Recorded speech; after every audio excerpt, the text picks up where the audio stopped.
Guys, at dito tayo ngayon, no? Papakain ako sa bagong mga biko, guys, oh. Sampung araw to, guys, mula nung winalay, kasi nung exercise ito winalay ko. Ito na sila ngayon, guys. Ba? Napakaganda tingnan talaga, guys, pag makita mo yung mga alaga mo, guys. Ayan sila, guys.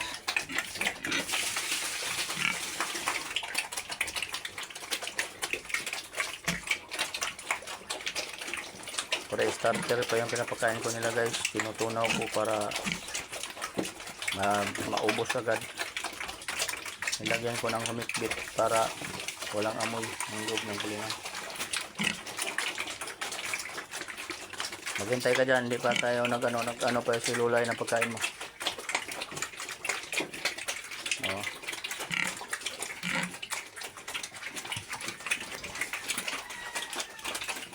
Kung araw pa lang to, guys, mula nung minalay.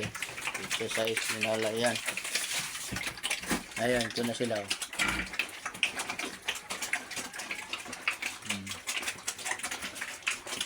Hindi ko pa ito, papurgahin ko nga ito. Sana kailan medyo mayroong kunting dun na medyo basa. Kaya di ano.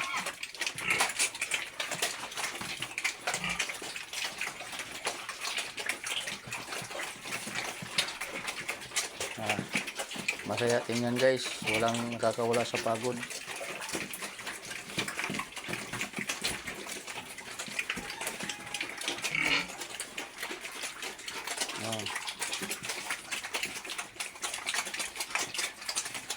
Yan ang mga pinaghirapan namin ni Luis, guys. Kasi kung di kami naghirap, di kami nagpuyat dito, hindi namin nakita itong mga bunga. Kaya tayo mga nag-aalaga ng baboy, sikap lang, taga lang. Oh, ito yung organic, guys, papakain ko sa aking baboy.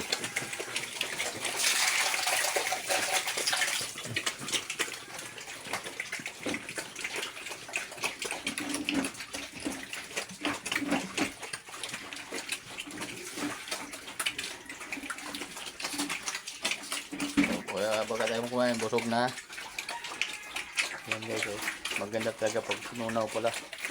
Kasi ubos talaga kasi yung iliris lang tapon. Hindi sila na ano, guys.